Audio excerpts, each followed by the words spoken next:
Magandang oras mga kababayan, mga ka-Golden Boy. Meron na namang tirada si BP Sara ngayon kay PBBM. Ang sabi niya, hindi nakakaintindi sa kanya ang administrasyon, lalo na si PBBM at mga bobo ito.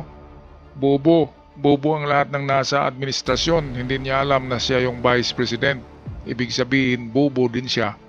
Kaya hindi nag-iisip. Dito natin malaman kung gaano kabobo. Ibigyan kaya natin ng IQ test itong BP Sara Pusit na ito. Ano kaya ang lalabas na IQ nito? Baka 80, katulad kay Bato, di ba? Okay, panoorin natin at pakinggan ang ulat ngayon, courtesy sa atin ng Bilyonaryo Channel. Bobo ang administrasyon. Yan lang naman ang panibagong hirit ni VP Sara matapos punahin ng Malacanang ang kanyang mga biyahe abroad. May patutsada rin ang bise sa anti-drug campaign ng Pangulo. Narito ang agenda report ni John Manalo.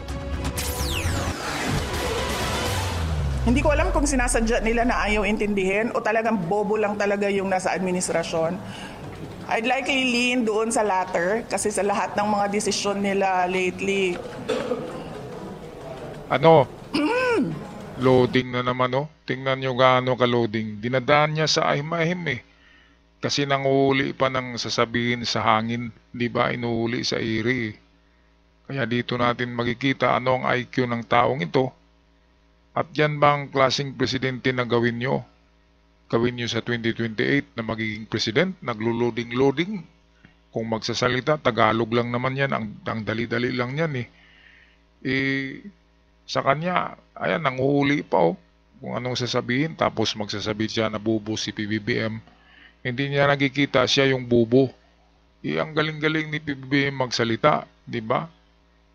Walang kopya na tinitingnan. Spontaneous, hindi memorize, kundi spontaneous speech palagi kay PBBM, nakapagsalita ng English, diretso, kahit sinong mga kaharap, di ba? Ito, kung kaharap nito ang UN, di ba? Ang ASEAN Summit, kung ito'y magiging tagapagsalita doon, ano bang masasabi nito? Siguro manginginig ito. Baka makaihi pa sa kanyang itnap, di ba?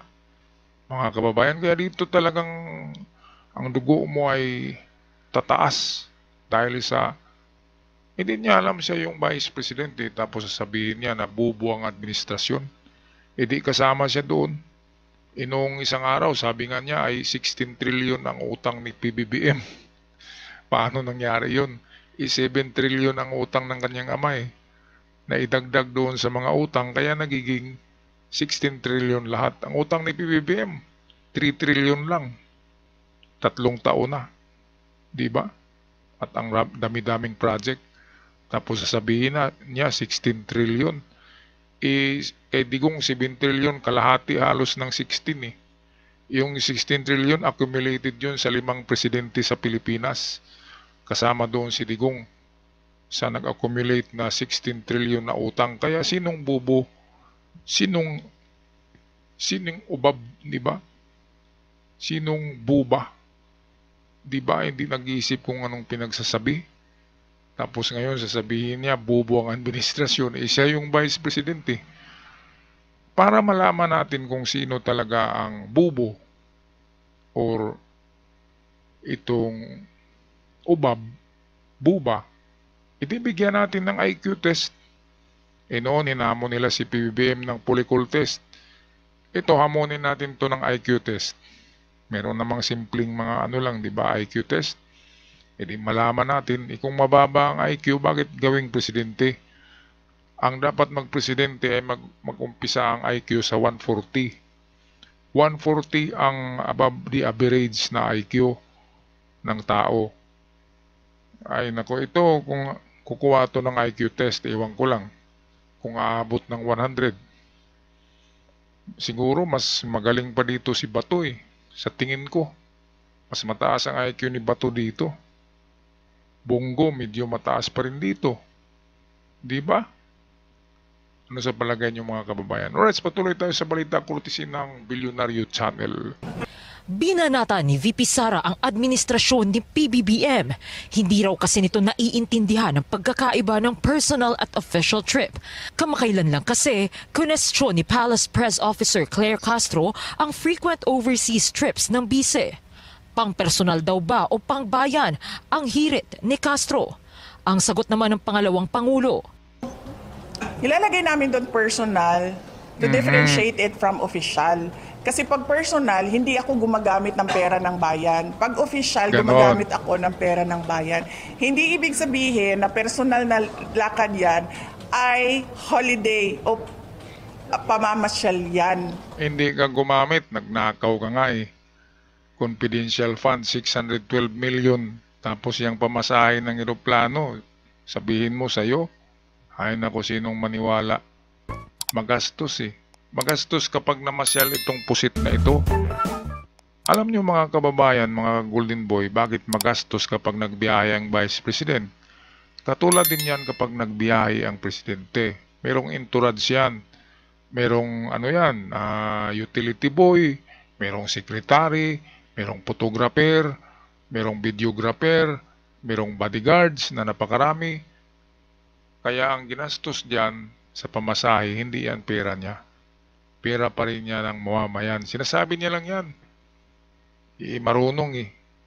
Nakawin ba naman yung 612 million at nilustay sa 11 days? Di ba anong masabi natin doon? Tapos sabihin niya sa kanya yung pera na pinamasahe? Ay nako, sabihin niyo sa lilong niyo, wag lang sa atin, di ba mga kababayan? Niluloko pa tayo nito eh. Pistado na ang ano nito, kartada. Napakaano. Ay grabe Ginoo. Sana may tamaan ng kidlat, di ba? Nasaan na kaya yung kidlat? Dapat mayroong tatamaan. Kaya ito, nagsasabi, loading na loading. Hindi niya makompose yung tamang mga words na pagdugtungin eh. Putol-putol. Hindi mo maintindihan. Kaya nga hindi siya naintindihan ng palasyo. Hindi siya naintindihan ni Atty. Claire Castro. Dahil nga kahit ako, pinipilit ko na lang naintindihin yung kanyang mga sinasabi. Grabe, rambol-rambol yung pagsabi ng words. Hindi magkasunod-sunod.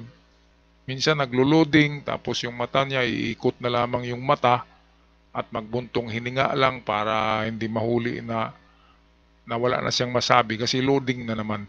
Ito, balikan natin ha. Panoorin nyo gaano ka-loading ito. Ayan o.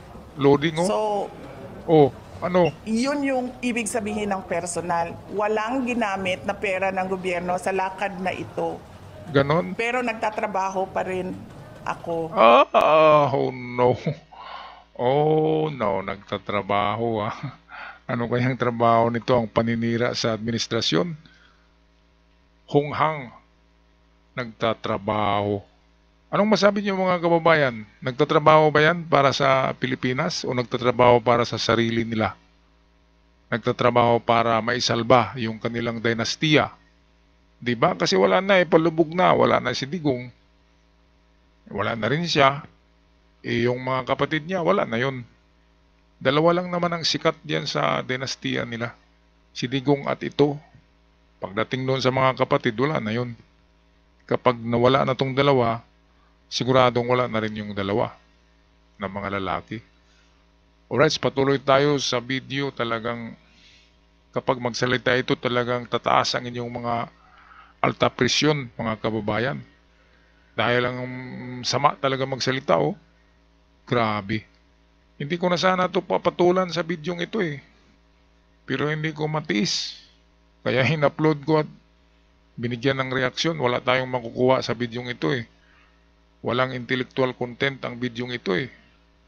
Ito'y ano na lang, bardagulan na lang ito eh. Grabe. Kapag ito ang palaging kausap mo na klaseng mga tao, wala ka talagang makukuhang maganda. Lahat negative, lahat pusit, maitim. Ito, balik tayo. Dalawang bansa na ang napuntahan ni VP Sara sa loob ng 2 linggo. Una ang Malaysia kung saan siya nagdaos ng Independence Day celebration. Pangalawa naman ang Australia kung saan dumalo siya para magsalita sa Free Duterte Now event. Ayon kay VP Sara, nagsagawa rin daw siya ng consultation kasama ang Filipino community abroad sa parehong overseas trip. Kaya frustrated daw siya na hindi siya naiintindihan ng administrasyon. Ay naku, paano ka maintindihan? Ipusit ka nga eh. Anong consultation pinagsasabi mo? Ang ginagawa mo ay nagtitipon ka ng mga DDS sa mga lugar, sa mga bansa na pinuntahan mo, kinontak nyo yan, magtipon-tipon kayo, magdadala ng rally, magsisigaw-sigaw para sabihin na marami kayong supporters. Kagaya na lamang sa Australia, napahiya ka. Napahiya ang pusit doon sa Australia kasi meron din palang isang grupo na anti-Duterte at nagrarally against VP Sara. Kaya napahiya ang pusit. Napahiya ang pusit. Pusit. O, napanood nyo ba yung mga kababayan? Yung kay Roque na nag-collapse. Si Roque kasi medyo may edad na kaya baka na high blood. Ito hindi pa yata ito ma-high blood kasi medyo bata-bata pa. Pero meron ding araw. Darating din yan na matulad to kay Harimaw na bigla na lang matutumba kapag hindi na matiis ang napakalaking problema. Di ba kaya ito every week pala weekly pala, every 7 days ay umaalis pala ito papunta sa iba't ibang bansa. At alam nyo ba kung ilan ang kasama niyan? Ay hindi humigit kumulang 10 ang mga alalay niyan na kasama, entourage ang tawag. At napakagastos niyan. Kasi isipin nyo, kakain ng sabay-sabay ang 10. Diba sa mga hotel kakain yan, sa mga hotel magstay, first class hotel, diba? Napakagastos. Grabe. Tayo nga, hindi tayo nakapag-tour na tayo yung nagbibigay sa kanila ng pasweldo, diba? Mga mamamayan, mga taxis natin. Yun ang ginagamit nila sa mga ganyan Tapos pinupuna pa niya si PBBM. Bakit daw nakialam sa drugs? Natakot ba sila na baka madiscover ni PBBM kung sino ang nasa itaas ng mga drug deal na yan na napakalaki? Nahuli sa Ilocos 2 billion worth of shabu. Doon binagsak sa Ilocos para sisihin si PBBM. Para sabihin na mga drug addict ang taga Ilocos. Sisiraan nila ang baluarte ni PBBM. Grabe na mga strategy. Panis na mga strategy, mga na yan, mga kumita na, di ba? Okay, balik tayo sa balita courtesy sa atin ng Bilyonaryo Channel. Nagpasaring din ang bise sa ginagawang pagdalo ng Pangulo sa iba't ibang event kahit hindi naman daw niya ito trabaho. Ngayong araw kasi, sumama si PBBM sa pagsunog ng 9.48 billion pesos worth of confiscated drugs sa Tarlac. Ayan, sinisipan niya si PBBM bakit daw sumama. Presidente ka Yang dami-daming sabon yan, no? Ilang truck ba yan? Siyempre, titingnan mo doon. Kung talagang sinunog, baka ma-recycle. Katulad sa panahon ni Digong, recycle yung mga shabu Grabe sa panahon ni Digong. Yung nahuling shabu, bininta din uli. Sinong nagbinta? Mga tauhan ni Digong. Kaya nasisira ang imahe ng kapulisan noon. Grabe. Grabe talaga, mga kababayan.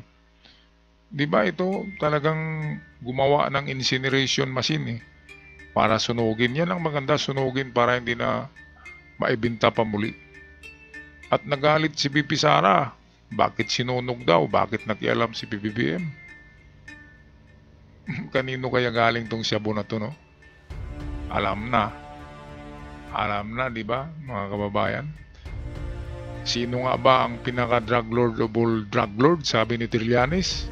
Ay hindi ko nabanggitin, baka magalit. Okay, so patuloy tayo sa ating video. Hindi ko lang, ma'am, trabaho ba ng presidente ang sirain ang ebidensya ng Nainggit ka lang pusit. Hindi trabaho ng presidente ang mag-photo op sa nahuli na drugs at mag-photo op sa pagsira ng nahuli na drugs. Talagang inggit ka kasi ang ginagawa mo na mamasyal ka lang sa mga iba't ibang bansa, iniipon mo mga OFW na nauuto mo. Yung nauuto mo naman ay yung mga, ay nako, Ginoo, Diyos ko. Naiinggit lang ang pusit na ito dahil nga wala siyang nagawang maganda kundi ang pagkipag-away, pagmumura at pagtitipon-tipon ng mga kawawang OFW ginagamit lang niya para sa kapakanan ng kanilang pamilya. Okay, tapusin na natin ng bidyong ito. Stilan. Paano-ano pa. Nag-iisip ka pa eh. Alam ko loading ka eh. O anong sabihin mo? Frustrated sa Sa ano? Sabihin mo na, tagal-tagal loading. gawa ng administration. Masyado pa rin daw maaga para sabihing successful ang sinasabing bloodless drug war ni PBBM. Ayan mga kababayan, ano ang masasabi nyo sa mga negative na komento ni VP Sara Pusit sa mga magagandang ginagawa ni PBBM? Paki-comment na lang sa ating comment section at sa mga bago pa lamang nakabisita sa aking channel, huwag niyong kalimutan i-subscribe at kung pwede ay mag-like naman sa ating video. Alright, ako'y magpapasalamat sa lahat at hanggang sa muli, paalam at ingat ang lahat.